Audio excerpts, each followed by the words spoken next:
대한민국 소비시장의 변화를 살펴보는 시간 트렌드 팔로우입니다. 서울대 소비자학과 한다희 박사와 함께합니다. 안녕하세요. 안녕하세요. 오늘은 마케팅 트렌드를 알려주신다고요? 네, 맞습니다. 2025년 상반기만 해도 기존의 틀을 깨고 우리 소비자들에게 더 가까이 다가가려는 시도들이 눈에 띄게 늘었는데요. 몇몇 기업들이 2025년 상반기 온라인 마케팅 트렌드들을 이제 막 정리해서 발표하고 있는 상황입니다. 네. 그런데 마케팅 트렌드가 워낙 방대한 내용이라서 오늘은 그중에서도 우리 소비자들이 특히 주목했었던 세 가지 마케팅 트렌드를 살펴보려고 하는데요. 세 가지요. 첫 번째는 기업보다 유명한 직원 마케팅, 그리고 두 번째는 AI 마케팅, 빠질 수 없겠죠. 또 세 번째는 제휴 마케팅, 이렇게 트렌드를 좀 살펴보고자 합니다. 첫 번째는 기업, 회사보다 유명한 직원이요. 네, 뭐 예를 들어서 요즘 유튜브들이 그런 게 있죠. 네 직원들 맞습니다. 대표적으로 뭐 충주시 네. TV도 그렇고요. 네, 맞습니다.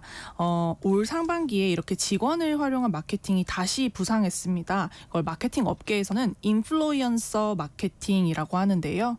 직원 인플로이와 인플루언서를 합친 단어입니다. 말씀 주신 것처럼 충주맨이 대표적인 인플루언서 마케팅인데 이렇게 친근감과 신뢰를 줬던 것처럼 요새는 다양한 기관, 기업에서 직원들을 활용해서 짧은 콘텐츠와 유행어, 상황들을 가지고 영상을 찍고 있습니다. 그래서 자신이 다니는 회사의 제품이나 또 업무 과정을 SNS로 공유하는 흐름들이 많이 증가하고 있다라고 볼 수 있습니다. 또 요새는 어떤 직장인들이 인기입니까? 특히 이제 마케팅 측면에서. 네, 요즘은 각 브랜드 공식 이런 SNS 계정에 보시면 굉장히 네. 다양한 직장인들이 나오는데요. 최근에 좀 인기를 끌었었던 것은 한 금융기업 계정이었습니다. 네. 이 금융기업 계정에서 직원들이 출연해서 은행원의 일상 이런 것들을 이제 재미있게 풀어낸 영상을 찍어서 조회수 100만 회를 넘게 또 기록하기도 했고요. 또 한 홈쇼핑 PD들이 만든 계정에서는 직장인 공감 콘텐츠를 올려서 400만 조회수를 기록하기도 했습니다. 핵심은 과거에는 직원들을 활용한 마케팅을 했을 때 그 직원들이 어쨌든 제품이나 서비스를 홍보하는 그런 특성을 지녔다면 최근에는 그냥 직장 생활, 뭐 직장인의 라이프 이런 것들이 이제 콘텐츠로 찍어서 올린다는 점에서 네. 차별화가 있고요. 또 출판업계에서도 이런 흐름이 아주 강하게 나타나는데요. 예를 들면 직원이 직접 유튜브 같은 데 출연해서 자연스럽게 인생 책 한 권을 소개하는 그런 콘텐츠를 제작하는 거죠. 그럼 출판업계 직원은 도대체 인생 책이 뭘까? 사람들이 이렇게 또 궁금해하고 주목을 하는 거죠. 그래서 이 책 좋아하는 직원의 진짜 이야기를 경험하게 되고 단순한 광고가 아니라 이 책에 대한 호기심과 구매로 이어지게 됩니다. 그러니까 기업 입장에서는 상품도 홍보하고 이미지 좋아지고 네, 이런 거를 안 할 리가 없을 것 같은데요. 그렇죠? 네 맞습니다. 아무래도 가장 확실한 이유는 지금 말씀 주신 것처럼 이 진정성이 확보된다라는 점이에요. 이 소비자들이 광고에 대한 신뢰를 좀 많이 잃어가면서 진정성 있는 정보에 대한 갈망이 커졌고 그러면서 이런 직원 마케팅들이 활발해지는데 게다가 네. 광고 비용이 좀 적어요. 그렇죠. 직원들은 어차피 이제 월급을 받는 사람들이니까. 그렇죠. 그래서 마케팅 예산이 한정된 기업들이 시도할 수 있는 방법이라고 해서 최근에 더 많이 또 활용이 되고 있고 그래서 단순히 기업뿐만 아니라 지자체나 공공기관에서도 이 직원을 활용한 콘텐츠 마케팅이 더욱 더 활발해진 이유가 바로 이것입니다. 근데 또 직원들마다 성향이 다르기 때문에 그쵸. 이런 거 원치 않는데 사장님이 시켜서 하는 경우도 있지 않을까요? 당연히 있겠죠. 네. 그래서 이런 블라인드나 각종 어플리케이션의 커뮤니티에 보면 왠지 영상 찍는데 왠지 내가 차출될 것 같아요. 막 이렇게 걱정하시는 직원분들도 간혹가다가 글을 쓰십니다. 네. 아무래도 자발적 참여가 전제돼야겠죠. 그냥 회사에서 시키니까 한다가 아니고 좀 자발적 참여가 전제되고 단순한 유행 따라하기가 아닌 전문성과 지속성이 더해져야만 이런 직원 활용 마케팅이 계속 되지 않을까라는 생각이 듭니다. 회사에서도 고민이 많을 거예요. 네. 다른 회사들도 유튜브 같은 거 잘해가지고 막 그쵸. 그냥 거의 홍보비 줄여가면서도 홍보가 더 잘 되는데. 그렇죠. 그래서 사장님들이 야, 너 말 잘하니까 네가 좀 해봐라 막 이렇게 압박이 되죠. 또 마케팅 분야에서 요즘에 AI를 빼놓을 수가 없어요. 네, 특히 상반기에 가장 중요한 또 변화의 흐름이 AI 마케팅이 아주 급증했다 하는 건데요. 최근에 큰 특징은 기계적인 느낌이 많이 없어지고 친근함을 강조한 AI 마케팅이 늘고 있다는 겁니다. 예전에는 사실 AI 마케팅이라고 하면 뭔가 좀 차갑고 기계적인 이미지 때문에 거부감이 많았는데 최근에는 분위기가 완전 180도 달라졌습니다. AI를 인간적으로 친근하게 활용하는 방식이 주목을 받고 있는데요. 대표적인 사례가 저도 굉장히 재밌게 봤었던 사례인데 AI로 할머니가 등장하는 영어 상황극을 만든 콘텐츠입니다. AI 할머니. 네, 그래서 한 영어 교육 전문 기업에서 제작한 시리즈인데요. AI로 구현된 할머니와 영어 선생님이 함께 대화를 하면서 그 상황에 맞는 영어식 표현을 알려주는 그런 콘텐츠입니다. 소재 자체는 굉장히 단순한데 이 할머니의 특유의 구수한 말투가 AI로 잘 또 나타나면서 예상치 못한 유머가 함께 더해져서 소비자들이 엄청나게 열광을 했어요. 그래서 일부러 그 콘텐츠를 보려고 또 500만, 600만 조회수에 이르길 정도로 폭발적인 반응을 얻었고요. 이 근래 본 AI 영상 중에 불쾌함이 없고 가장 괜찮다라는 반응이 이어졌습니다. 그래서 인간적인 캐릭터로 AI 콘텐츠를 만들면 훨씬 더 소비자들에게 다가갈 수 있다라는 걸 보여준 좋은 사례입니다. 요즘 진짜 그 AI로 영상까지 만드는 시대다 보니까 네. 그런 것도 많이들 도전을 하더라고요. 맞습니다. 뭐 예를 들어서 왜 ASMR이라고 그 소리 들려주는 콘텐츠도 뭔가 합성된 AI 이미지랑 그 소리를 또 같이 보여주고 들려주기도 하고 네. 이런 것도 그 마케팅이랑 어떻게 연결할 수 있을까요? 네, 아무래도 광고 같지 않은 광고로 이런 ASMR 콘텐츠가 많이 보여지는데요. 저희도 지금 그 유튜브를 네. 통해서 그 영상 같이 보여드리고 있습니다. 같이 네. 보시면 더 좋아요. 네. 지금 나오고 있나요? 네. 네.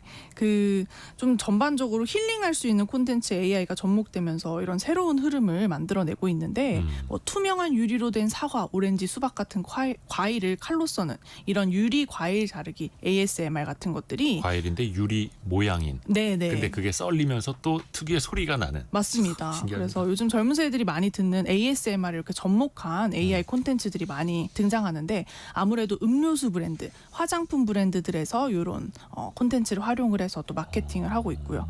또 AI 키보드로 타자 치는 영상 같은 것도 있는데요. 예를 들면 평범한 키보드 자판을 수박 같은 걸로 구현을 해가지고 누르면 수박 누르는 것처럼 서걱서걱 소리가 나는데 또 키보드인 이런 식의 AI가 구현할 수 있는 영상들이 그 나오는 영상도 거죠. AI가 만들어낸. 네, 맞습니다. 그래서 그런 키보드를 시각화해서 영상을 만드는 이런 콘텐츠들이 요즘 많이 증가하고 있습니다. 이런 것들이 또 처음에는 이제 신기해했는데 그렇죠. 이걸 또 기업들은 또 이용을 하는 거예요. 마케팅으로. 네, 맞습니다. 또 세 번째 포인트는 제휴 마케팅이에요. 네, 이 과거의 제휴 마케팅은 주로 기업과 기업 간의 협업에 좀 머물렀는데요. 네. 예를 들어서 카드사와 쇼핑몰이 함께 할인 이벤트를 연다든지 또 항공사와 호텔이 패키지를 구성하는 식으로 제휴 마케팅이 이루어졌다는 거죠. 근데 최근에는 이 개인들이 직접 제휴 마케팅에 뛰어들고 있습니다. 상품을 소개하고 판매가 발생하면 일정 수수료를 받는 구조가 네. 보편화된 거죠. 그래서 대표적으로 많이들 보셨을 거예요. SNS나 유튜브 보시면 그 상세 페이지에 제품 링크를 같이 올려두는 인플루언서가 많이 증가했습니다. 그렇죠. 네, 일정 부분 수수료를 받는다는 문장을 함께 써두고 이런 링크를 올려두는 거죠. 이 방식을 마케팅 업계에서는 어필리에이트 방식이라고 부르는데요. 인플루언서가 또 개인 소비자가 자신이 운영하는 채널에서 제품을 추천하고 그 결과로 발생한 판매나 이런 회원 가입에 대해서는 성과형 보상을 받는 방식입니다. 커미션을 받는 거죠. 그래서 소비자 입장에서는 광고 같은데 광고 같지 않은 이런 링크를 접하게 되고 또 인플루언서 개인 소비자 입장에서는 새로운 수익 모델을 만들 수 있다 해서 굉장히 요즘 많이 또 보편화가 되고 있습니다. 예전에는 사실 특정 유통업체만 이런 것들을 좀 진행을 했었는데요. 네. 요즘은 대형 플랫폼들이 앞다투어서 도입을 하고 있는 상황입니다. 그러니까 예전에는 뭐 오프라인 상권이 좋은 곳에 가서 우리 물건 좀 받아주세요, 팔아주세요. 네. 그 다음에 온라인 마켓으로 갔었고, 네. 그게 이제는 인플루언서들에게 가고 있는 거고요. 네, 맞습니다. 그럼 기업 입장에서 이렇게 제휴 마케팅하면은 효과가 얼마나 나올까요? 이 방식이 각광을 받고 보편화되는 이유가 네. 투자 대비 수익률이 굉장히 높기 때문입니다. 이 한 유통업계에 따르면 이 커미션 광고의 평균 투자 대비 수익률이 무려 1,100%에 달한다고 나온다고 합니다. 그래서 1만 원을 투자했을 때 11만 원 정도의 매출이 발생한다라고 보시면 되겠는데요. 그런 탓에 이 글로벌 시장에서도 이 제휴 마케팅, 어필리에이트 마케팅을 굉장히 적극적으로 활용하고 있고 성장세도 매우 뚜렷한 편입니다. 글로벌 웹 호스팅 기업 호스팅거에 따르면 세계 어필리에이트 마케팅 시장은 2025년에 185억 달러에서 2031년에는 300억 달러 정도로 연평균 9.4%의 성장률을 기록할 것으로 전망이 되고 있습니다.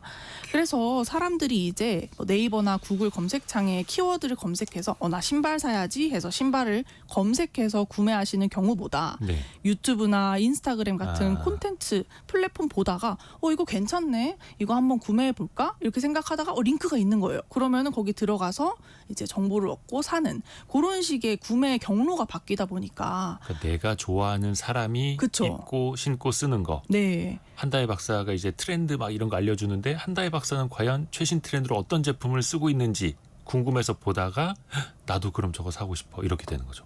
궁금하실까요? 네. 궁금하죠.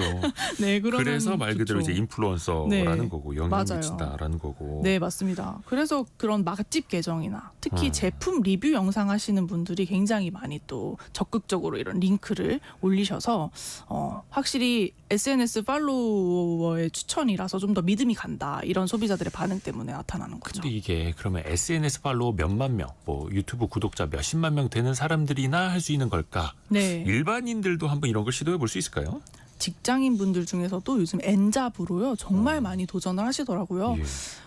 요즘 소비자들의 좀 이런 또 생각을 보면 예. 너무 유명한 대형 유튜버들이 뭔가를 네. 소개하면 이건 100% 광고다 이런 생각을 많이 그럴 수 하시는데 있죠. 예. 네, 뭐 1만 명 구독자 아니면 몇천 명 구독자 아니면 정말 작은 규모의 채널 여기서 내가 정말 이거 써봤는데 정말 찐으로 추천합니다 하면서 링크를 올리면 이걸 훨씬 더 믿는 경향이 강하잖아요. 네. 그러다 보니까 오히려 이 대형 인플루언서 말고도 유명인 말고도 어떤 개인이든지 시도해 볼 수 있도록 기업들이 일부러라도 이 장벽을 많이 좀 낮춰놨어요. 그러다 보니까 많이 좀 활용하실 수 있는 부분이 또 있습니다. 유연옥님이 이용해 보니까 광고보다 품질이 떨어지는 일이 있습니다. 시장이 커지는데 법적 통제가 가능한지도 궁금하네 이렇게 의견 주셨는데 맞죠. 일단은 광고 받고 이제 판매하는 인플루언서들은 좋다고 네. 하죠. 좋은 점만 부각을 시키죠. 그렇죠. 그러니까 지금까지 이제 상반기 네. 마케팅 키워드를 살펴봤는데 앞으로는 또 이게 어떻게 변할까요? 상반기를 관통한 이 세 가지 키워드를 하나로 묶어보면 결국에는 우리 소비자들이 진정성을 바라고 있다. 그것을 좀 많이 느낄 수 있습니다. 인플루언서 마케팅은 기업이 아니라 직원 개인의 목소리로 좀 이런 것들을 듣고 싶다라는 거고요. 또 AI 마케팅 같은 경우는 너무 차갑고 완벽한 이미지보다 친근하고 인간적인 모습으로 좀 바라봐줬으면 좋겠다라는 거고 또 제휴 마케팅 같은 경우도 기업의 정말 멋지고 완벽한 광고가 아니라 신뢰할 수 있을 만한 개인의 추천으로 소비자와 연결되는 그런 모습을 다 확인할 수 있는데요. 하반기에도 이런 온라인 마케팅에서 이런 흐름이 훨씬 더 강화될 것으로 보여집니다. 이제 소비자들이 과거보다 훨씬 더 똑똑해졌어요. 네. 그러다 보니까 단순히 뭐 재미있는 콘텐츠라고 해서 이걸 구매하는 것도 아니고 뭐 광고라고 해서 구매를 하는 것도 아니고요. 이 브랜드와 내가 잘 연결되어 있다 하는 이런 감각이 훨씬 더 중시되고요. 그러다 보니까 이 하반기에도 소비자의 마음속의 공감대를 건드리는 방식으로 좀 진화를 할 것으로 또 보여집니다. 맞습니다. 이제는 기업에서 직원들을 이용한 직원들과 함께하는 마케팅, AI를 활용하는 마케팅, 또 기업과 인플루언서가 제휴하는 마케팅. 이제는 어떻게 보면 되게 당연한 시대가 돼가지고 네. 이 사이에도 아마 경쟁이 또 치열해지는 것 같아요. 네, 맞습니다. 서울대 소비자학과 한다혜 박사와 함께했습니다. 고맙습니다. 감사합니다. 라디오